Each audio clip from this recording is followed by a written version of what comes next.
За сайн байцгаана уу биднийг үзэж байгаа хүмүүс. Бид нар өнөөдрийнхээ дугаараар та бүхэнд Содотойгоо танилцуулахаар Содогийн гэр бүл дээр ингээ ирсэн байж байна. Содо маань Герман улсын Кохм гэд маш их аялал жуулчд ирдэг, амардаг, тийм одоо жижиг хотод амьдардаг. Ингээд Содогоо та нартай танилцуулахад их баяртай байна. Содо танилцуулаарай. Би Германд ирээд 17-8 жил болж байна. Тэгээд энд ажиллаад амьдраад сэтгэл дүүрэн байгаа тийм. Сэтгэл дүүрэн байгаа.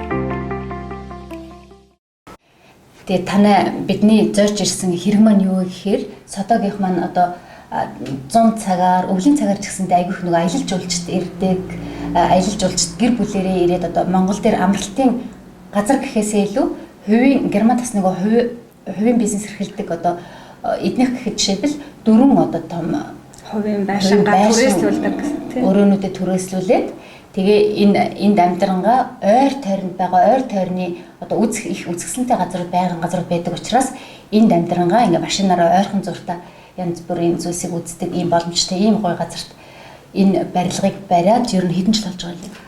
Эхнийх нь бол бараг 10 жилийн өмнө барьсан. Дараагийнх нь бол нэг 4-5 жил болж байна. Тэгэхээр эхнийх нь бариад нэг байрыг нь хөслүүлээд түрээслүүлээд үтсэн ашигтай байсан. Тэгээд тэрэн дээр үнслээ зээл аваад энэ хаусаа барьсан. Тэгээд ер нь боломжтой юм гэж бодоод тийм. За тэгээд тавчхандаа уучлаарай Содогийнхаа яриаг тасахад өнөөдрийн влогийн маань дугаар тэгэхээр та бүхэнд ойлгомжтой боллоо тийм. Энэ амралтын газрыг ажилуулахад ер нь яаж ажиллах гэж эхлэхэд асуудал байсан уу? Ерөнхийдөө сайхан болцсон уу гэх мэтчлэн энэ хүний одоо үдий зэрэгтэй явж байгаагийнх нь үүх түүхийг та өнөөдөр сонсох нь.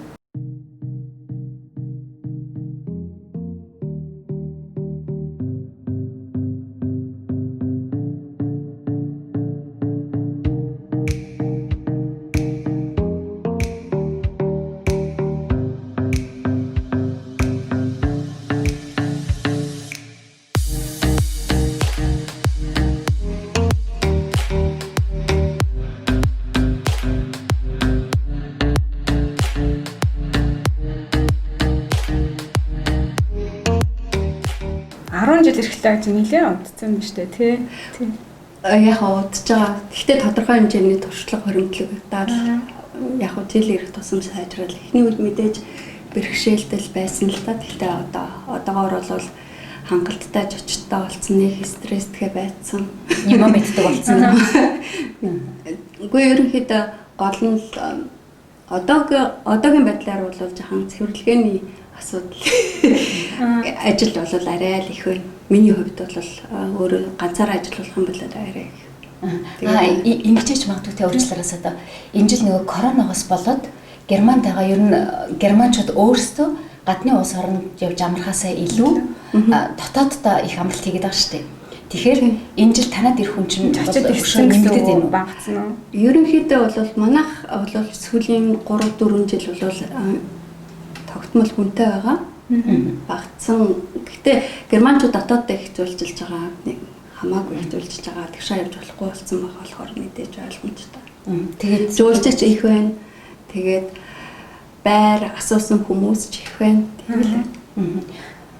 Тэгээд танаа авчил танаа байрыг одоо яаж олж эрдэм тэгээд би бол өөрийн гэсэн вебсайт нээсэн байгаа. Тэгээд манай вебсайтаар эсвэл нөгөө booking.com гэдэг том хотел энтер яаж болдог штэ тийм. Захиалж тэр нь орцсон байгаа болохоор бол дэлхийн аль ч өнцгөөс нийцэнд орцсон байж байгаа. Гэтэ сүүлийн үед бол үүндээ энэ хавийн зулжид германчууд, Бельгиуд, Холландууд голцоо амарч байгаа.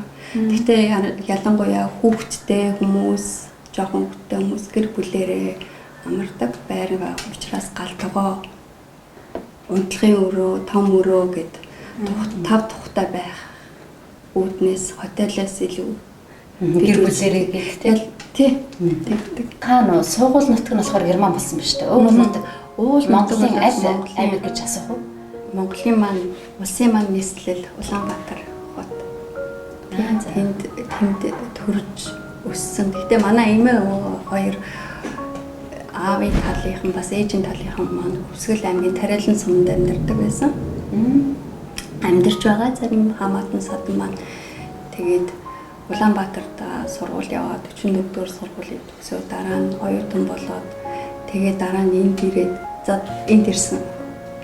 Тэг ерөнхийдөө Улаанбаатарын Баян зүрх дүүрэгт амьдардаг. Улаанбаатарт Баян зүрх дүүргийн сонгуульд оролцох гэсэн юм. сонгуульд оролцохгүй. Улс төрсөн. За багтаа ямар хүүхдээсэн содоо?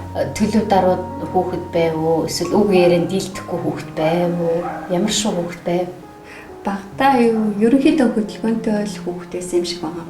Хүүхдүүдээсээ хараад тэгээд сүүлдээ сургуульд ороод том болоод гайгүй сурдлага сайтай охин байсан гэл. Наа тэгээд ямар ч байсан томоотой бас ангийн он сурлагатай байна.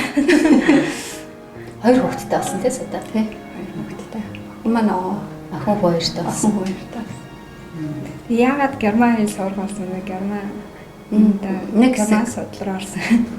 Би нөгөө 10 дугаар анги тийм 8 төгсөөд хэл үзье гэж бодоод хэлснэ гэвэнтхэн за бүгд англи хэл гэж яхаар өөр хэл сонгоё гэл герман сонгоц.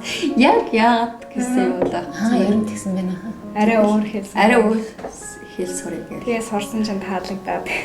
Тийм тэгэл явах тэ нэг сурсан юм чинь гэл. Тэгээ чи германд ирэхээс өмнө одоо германы талаар жоохон герман явахаа мэдсэн юм чинь. Мэдсэн тэр үед одоо би удахгүй герман явна гэж виз авсан ч юм уу тэр үед жоохон төсөөлдөө шүү дээ юм чинь ямар ах бол гэл.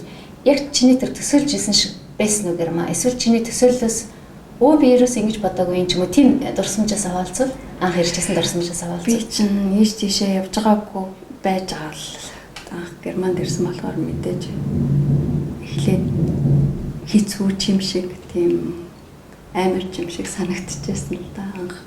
Юу амар санагдсан гэж? Анх удаа ээж аваасаа хол найз нөхдөсөө анх удаа хол хилэндээс алхаж байгаа нь бараг л анхных тэгэл хэдэн настай иржсэн гэж асууж болох вэ? Яг 21 22 22-т байсан. Тэгтээ залуу хүн байсан байна. 21-т 22-т байсан. Тэгээд тухайн үед үгүй яах вэ? Тэгээд дандаа бөөнөрөө гэртээ байгаа сурцсан. Тэгээд бие дагаад ганхуудаа гарсан болохоор жаахан айсан баг. Ганцаараа онгоцоор нисээл. Одоо тэр үед тийм л байсан миний хувьд. Тийм сэтгэлтэй байсан. Тийм сэтгэлтэй. Содоотой бид нар яаж танилцчихсан бэ гэхээр содоо хоёр эртний танилаа. Тий одоо баг 10 жил болж байна тий. Манай содоо тэрээр хотод сурч байсан. Тэр үед би бас тэр үед тэрээр хотод тэрээр их сургуульд бид хоёр сурч байсан. Эхлээд таньдаггүй байсан тий. Манай найзын найз нь байсан. Тэгээ би сонсоод яваад байдаг байсан. Тэгээ нэг удаа цагаан сарын баяр болоод ингээд тэрээр хотод амьдардаг бүх монголчуудаа одоо урилга өгөөд бүгдээрээ хамтдаа цагаан сараа яа гэд тэр баяр дээр анх удаа танилцчихсан тий. Цагаан сараар наад. Тэгэхэд нэг юм жижигхэн годонсон нарийнхаа охин Google ороод ирчихсэн тий. Яг тэр хിവэрэ байна. Тий. Ажилсаг тэгээд одоо энэ их ажил чинь аваад явна гэдэгээс амаргүй бах. Хүүхдүүд 2 хүүхд гаргасан тий. Тийм 2 хүүхд. Яаж бүгдийг амжилттай яа жоохон хүүхдтэй юм шиг тийм. Тэ би мэдээж ганц 2 хүн авч ажилуулдаг. Ялангуяа цэвэрлэгээний маань ажил дийлдэхгүй байгаа болохоор сүүлийн үед бол харин Монголоос ч юм уу ирэх хүмүүс синта цөөрцөн байгаа болохоор голцоо ачаалал бол их хэлгэн л. Тийм содоо өөрсдийн ах дүүстэй ч гэсэндээ нэмэртэй тийм Монголоос бас хаяадаа ирээд 2-3 сараар ажиллачаад явдаг тийм. Тэгэх юм бол цалингаа ирж аваад содоодоос туслаад ажил төрлөө хийжээ ингээд буцдаг юм Хамаатан садынхаа хүмүүс байдаг гэсэн бол коронавигоос болоод ингээд тэр улсууд нь ирж чадхаа болцсон. Тийм болохоор чи ингээд цэвэрлэгийн ажлыг л түрүүнээс хойш яг харин нэг ихчээс асуусан нэг одоогийн байдлаар нэг гаццсан байгаа нэг ихч байгаа. Тэр одоо нис чадхаа ажиллаа чам дээр очдөг юм билүү гэхээр тэг тэглэгчлээ шээ. Эндээс буцаж чадхаа байсан хүн байна. Тийм бид аваад ажиллах уу? Бол одоо болохгүй гэдэг. Одоо чи манай хүнд ээж ч гэсэн 6 сар хэрэгцээ чадахгүй. хэрэглээ байгаа бах. Тэгээд надад ч тусалцаа хэрэгтэй байна. Өстой болж штэ. Тийм. Тэгээд Садогийн хиндэ тустай юм. Садогийн сая нөгөө цэвэрлэгээний ажил гэж яриад байгаа нь яагаад тэрэн дээр яриад байгаа вэ гэхээр миний ойлголтоор Садог би айгүй олон жил таних учраас миний ойлголтоор Садо бол одоо энэ бүх энэ амралтын газруудыг ажиллуулж байгаа дарга, цэрэг, удирдагч, зохион байгуулагч, онлайнаар хүмүүсээ олж байгаа хариултаа өгнө, имэйл айгүйх бичнэ, хариулна, утсаар хариулна, 2 хүүхдээ өсгөн, айлын ихнэр гэд 10 ажлыг зэрэг авч явдаг учраас үүндээ цэвэрлэгийн дээр бол хүндэлдэг байгаа юм чинь. Ир дотор орж юм гэдэг. Яг үнэн гараад ирэх хүн болж дотор ороод юм хүн болно гэж Садог бол бид нар бүгдээрээ мэддэг айгүй хөдөлмөр. Танаа гэр бүлийн хүн чинь бас өөр ажил хийдэг гэсэн тийм. Манай нөхөр голцоо гадаад дотоод дэшээ явдаг, ажил хийдэг, төсөл аваад гараа явчихдаг болохоор гэрийн бараа хархан цөөн голцоо онцаараа 2 хүүхэдтэй л үйдэг юм даа. Тэгээ хитэн сар болж байгаа бол ирэн эсэг байж байгаа л ажил. Өөрийн гэсэн ажилдаа болохоор эрэхтэй чамдан дөрөн чихэртэй ирдэг харин тий. За тэрэн ч үе тэгтэл гэр бүлийнх нь хүний бас мэднэ айгүй ажилсаг бас хоёулаа ер нь ажилсаг хүн байж ижлүүдтэй байгаа тийм амар биш те ингээд өөр оронд өөр хил дээр ингээд ийм үйл ажиллагаа хийгээд аваад явна гэдэг бол бас амаргүй. Тийм Германд ялангуяа хуваарь бизнес эрхлэхэд ер нь татрын одоо дарамт маш их байдаг. Тэгээд бас дээрэс нь одоо хувийн бизнес эрхэлж байгаа хүмүүс одоо зээл авахд хэр боломжтой байдаг вэ? Зээлийн хүн өндөр байдаг вэ? Азар ч юм уу зээл гайгүй хүүтэй зээл болцсон биднэрт. Тэгээд яг ферийн боног амралтын байр түрээслүүлээд тухайн хүний олсон орлогын 7%-ийг нь бол татварт авдаг. Тэгэхээр бас бусад байгууллагуудыг бусад төрлийн банк зээлийн асуудлыг бодвол харьцангуй доогуур. Тэгээ яг өөрсдөө газраа аваад байр саваа барьсан болохоор бас боломжийн ерөнхийдөө энэ төрлийн бизнес ялангуяа энэ кохонд бол ер нь гайгүй гэж бодож байна. Миний хувьд. Гэхдээ бусдыг би сайн мэдэхгүй байна уу. Тэгээ өөрийн жишгээр л ярьж байгаа шүү. Зөв. Кохон гэдэг энэ эртний хот гэж би сонссон. Тэгээд сая ингээд машинаар ирж байхад ингээд харж ин л да ингээд маш олон жуулчид ингээд гадуур явж байна. Энэ газараа яагаад ийм олон жуулчид ирээд гэдгийг одоо юу татагтаад байд юм бол. Энд бол за ингээл харах юм бол байгаль орчин сайтай, уултай, устай байна. Тэгээд ялангуяа энэ дээр байгаа өндөр уултай юм тийм. Цайз бол их сонирхол татна. Тэрнээс гадна одоо цонхоор харах юм бол би зургийг дараа нь бид нар усан үзмийн тариалан бол дарс төрөл бүрийн дарс бол их сайн хөгжсөн. Гэдэг юм уу дарс амтлах гэж хүмүүс ирж байна. Одоо аялал жуулчлалаас гадна алхах гэж уулаараа алхах гэж хүмүүс ирж байна. Усан аялал бас хийж байна. Зүгээр хараад хэлгээд зүгээр бүх юм нь бүрдсэн төгс газар. Тэгтээ их жижиг битэр газар болохоор тэг юм уу. Тэгтээ ерөнхийдөө хүмүүс их амарч алжаалаа тайлах гэж хот төв газраас их ирдэг юм аа. Сада чи түрүү ярианда Бельгиэс хүмүүс их ирдэг, Голландаас Монголоор бол Голланд тий, Германд Холландаас хүмүүс их ирдэг. Гэт ойр тойрмын одоо Европын албаны орнуудаас бас хүмүүс их ирдэг юм байна. Тэгээ би бодлоо л да чиний Монголд сурч төгссөн сургууль чинь олон улсын харилцаа төгссөн билүү? Би Европын холбоо төгссөн. Холбооны дээд сургууль гээд хоёрын сургуулиас нь тэрийг төгсөөд дараа нь хүмүүлгийн сургуулийг бас төгссөн. Германы ангид төгсөжсэн тий. Тэгэхээр чиний бас төгссөн мэргэжилтэд чинь төстэй гадаадын их олон хүмүүстэй одоо герман хэлээ ашиглаад ярихад хэлчин бас их герман хэлж яах вэ? Англи хэлж яах нь тааруухан болохоор жоохон хэцүү л гэдэг. Гэхдээ ерөнхийдөө Бельги, Холланд хүмүүс германаар сайн ярьдаг. Тэгээд Бельги, Холланд их ойрхон миний бодлоор бол тэндээс хүмүүс энд ирдэг нь Бельги, Холланд жоохон нам дор газар болохоор уултаа устаа газар ирдэг юм бол гэж боддөө шүү дээ. Бид нар өөрсдөө дандаа байхгүй юм аа гоё гэж бодож Тийм. хүмүүс Бас энэ өндөр уултай юм чинь алхах гэж ирдэг ээж маас магадгүй тий. Уул нэг өндөр юм гэж амрах гэж тэгэл нэг гоё бидний хувьд ашигтай нэг сайхан юм юу вэ гэхээр бид нар нөгөө дээр үед тэрээр хотод сурж байсан одоо монгол хүмүүс маань бүгдээрээ гэр бүлүүдтэй болоод одоо өнөр өтгөн болоод монголчууд юу нэг холбоотой байдаг. Гэхдээ би тэрээр хотод амьдардаггүй. Тэгээд бид нар ерөнхийдөө баяр маяр болохоор содоогоол бас заваагаал уцтай бол танай энэ амралтын газар бас тодорхой хэмжээний бидэнд хөөрхий биднийг үнгүй ирж болно гэж анх тэгжсэн тийм юу гэж хүний юмыг үнгүй тэгж юм байх уу. Гэхдээ сайн дураараа бид тэднийг мөнгө өгөөд энэ нэг баярлахаар айгуу гоё. Хинт цаад болохгүй ингээд гэр бүлээр тусдаа өрөөнүүд орчдөг учраас тэг бид ирэх айгуу дуртай. Тэгээ асуусаар агаад чамайг минь залхаачих вэ болсон. Одоогийнхаар бол тэгэл сул байргүй болчиход байгаа болохоор тэгээд голцоо ирүүл гэртэл өрш. Гэртэл заа манад хүрээд. Энэ ташрамт хэлэхэд сул байргүй болчоор шулуухан үгүй гэж хэлдэг болсон гэж байна. Тэгээ ойлгож байгаа. Бидэнд ч гэсэн гоё юм чинь нөгөө ирэхээр чинь ирээд бохны дээр ирээд 7 хоногийн амралтаа ирээ хасан дээрээд хонж мончоод стогой Монголд муугадуулаад эдний гэр бүлийн хүн нас айгуу гоё Монголд муугадуулаад амар дээш нөгөө хөгжим тавьчтай. Тэг айгуу гоё нөгөө хөгжмийн анлагнууд тавьчдаг байхгүй том системээр. Тэнгүүт бүжгэлж мүжгэлээд гоё юм болно штэ. Гадаа галын наадам болоод ямар ч гэсэн ташрамт хэлэхэд маш их баярлаа. Бидний хаяад хүлээж авах. Би ч гэсэн эдний хэрэг очиж хоол идчихсэн. Манай зэндээ их гоё хоол хийн, гоё баг нь болдог. За баярлалаа. 10 удаа магтчихш нэг магтаал юу арай гэж авлаа. Баярлалаа гэдэг. Гэтэ би тэд нөгөө зангаа мэддэг айгу сайхан гэр бүлүүдээр танилуд учраас тийм найзууд болсон учраас амар байдгийг. Эртний найзууд баг ирээд одоо Монголоос ирээд удааг багтаал танилцсан. Жохоо уудсан тийм. Уудсан байсан бахаа. Би энэ чинь жоохон зайтай газар болохоор чи би хэрэгтэй энд иржсэн юм уу? Анх эрэхтэй л баг энд иржсэн. Тэгээл эндээс чинь тэрээр лөө вагоноор явж штэ. Вагоноор явна. Эндээс 80 км үү тийм?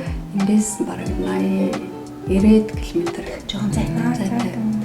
Тэгээл анх одоо энэ коохонд иржсэн юм гэж яагаад одоо Германд ингээ наашаа ирэх болсон бэ? Яагаад энэ коохонд ирэх болсон бэ? Би Герман хэлээр сурч ирсэн гэж ярьжсэн шүү дээ. Сургуулийн төгссөн гэдэг. Тэгээд тэрийг гүнзгийр үлвчих юм Герман улсыг үзэх. Хэлээ сурцсан болохоор бас улсын хэлээ бас хэлээ сайжруулах гэдэг. Тэгээд оперээр энд иржсэн. Тэгээд энд ирж ахтаа тэгээл энэ хавьд таалагдаад хөртөөгөө бас танилцсан. Тэгээд эндээсээ цаашаа сургууль сурахыг хүсээл хөөцөлдөл тэгээд тэгсэр үлдсэн дээ. Үзэгчтэй төр хальт тайлбарлахад зарим хүмүүс опер гэдэг ингээ хэлчих ойлгоогүй өнгөрсөн байж магадгүй. Опер гэхээр нөгөө Франц үг гэж байгаа. Опер метик ингээ герман дээр герман айлын хүүхдийг бага насны хүүхдийг нэрээ гэр бүлд нь амьдраад айлын хүүхдийг хараад айлын ажилтнанд туслаад ингээ нэг жилиг өнгөрүүлдэг.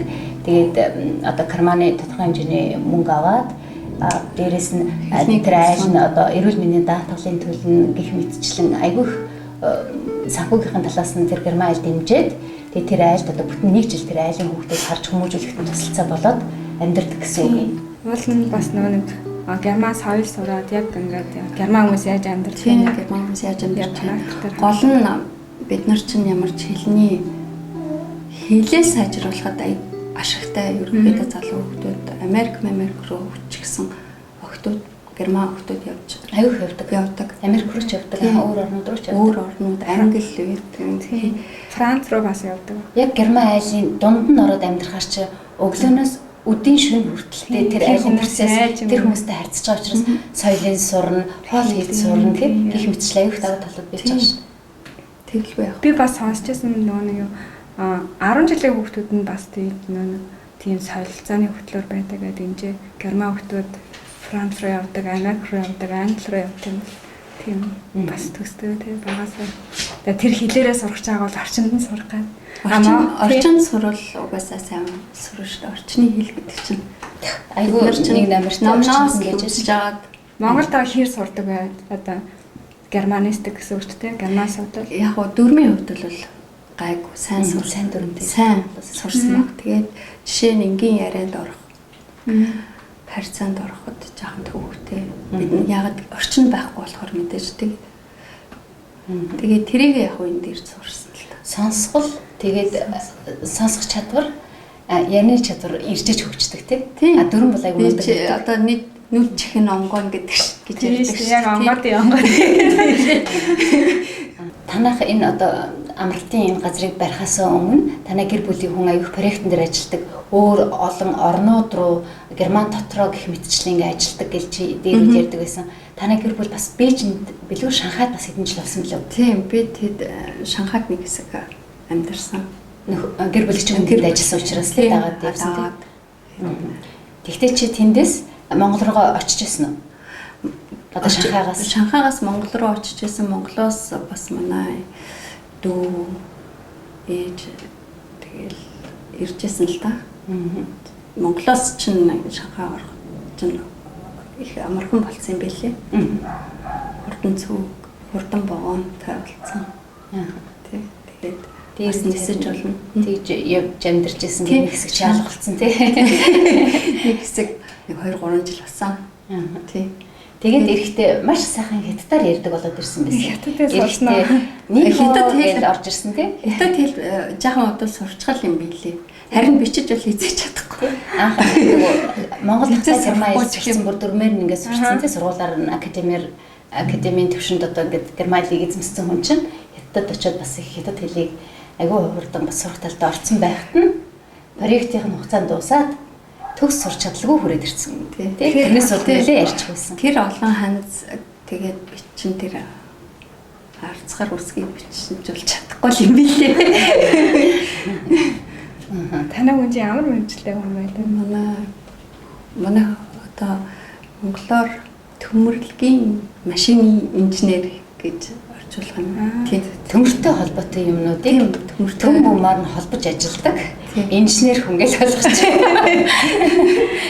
Одоо та ингээд хоёр оронд ингээд нэг газар хүн одоо өсөж одоо том болоод энчээ ингээд одоо залуунасаа өнгөрөөгөө тэгээд хоёр орны одоо ялгаа юу байдаг вэ? Одоо Монголд одоо авах одоо сурсан зүйл одоо сайхан авмаар зүйл Германд бас тийм сайн тал ч юм уу муу тал ер нь ялгаа тийм ялгаанууд байдаг уу анзаардаггүй. Ер нь эсвэл Германд ийм авахар юм байдаг одоо тэрийг ингээд монголчуудаа хэлчих юмсан гэж бодоод сэтгэлийн үг нь багтдаг тийм юм гэж нэг хэлэхэд. Гэтэ ер нь явцын дунд амьдралын явцын дунд тиймэрхүү юм ажиглагддаг л да. Одоо жишээ нь Германд шууд цагаа барьдаг. Цагаа сайн барьдаг. Жишээ нь Монголд очиод би ангийнхантай уулзч ярихад за би очлоо гэд цагийн дараа ч юм уу гэх жишээний ялгаа тэгсэн хэдийч найз нөхдүүд Монголд найз нөхдүүд Герман найз нөхдүүдтэй харьцахаар арай дотнч гэх юм санагддаг. Тэг Монголд байхаараа би сэтгэл тайван байдаг ч гэх юм тиймэрхүү энд байснаас яг хөө жижиг сажиг ялгаа болоод дандаа гардаг. Тэ гэрээ хэрэг санаж байна. Гэрээ бол санаж штэ ингэж матэж ахаар Монгол юмсэн ч гэдэм. Гэтэ зарим үед болохоор энд тайван амгалан юм шиг тийм санагддаг. Ингээд ерөнхийдөө өнөөдрийнхөө влогийг энэ хүрээд өндөрлөе гэж бодож байна. Тэгээд төгсгөлт нь болохоор бид хэдийн нэг санаачилсан юм байдаг. Бид нар дээр үед хүүхд тахтаа бол Монгол ардын зөв зүйн сонсож өссөн. Энэ бол их маш их агуу философи, маш их гоё хүмүүжил олгодог бас зөндөө олон ардын зөв хэл зүгнүүд байдаг. Тэгэхээр тэйгүү танд хэлэх тийм бодож авдаг тийм сэтгэлийн зөв зүг байна.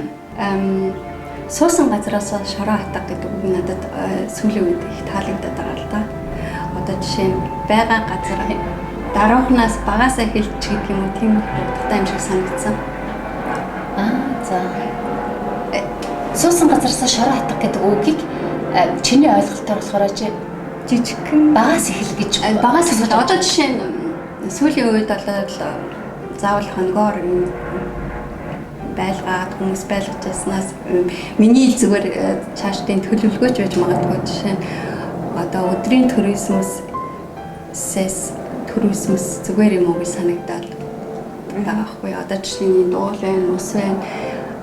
Одоо энэ усан аялал энэ төр зүгээр санагдаад хэрвээ анги хамт олноороо ч юм уу гэр бүлэрээ ирсэн хүмүүс заавал хонголгүйгээр өглөө ирээд яах вэ ихэ мэдэхгүй байвал тэр хүмүүс зариулсан аяллаа төлөвлөгөө гаргаад тэгээд санал болгох жишээтэй одоо жишээ нь дарсны амтлагаа хийх дуртай нэг хэсэг бүлэг хүмүүс байж болох юм. Тэгээд дөрвөлээ ч юм уу ирээд дарс амтлыг гэдэг юм уу тэр дарс хийж байгаа газраар нь ороод дарсын амтлаад явах жишээ нэг эсвэл нөгөө зарим нэг трактор дээр суугаад явдаг штеп.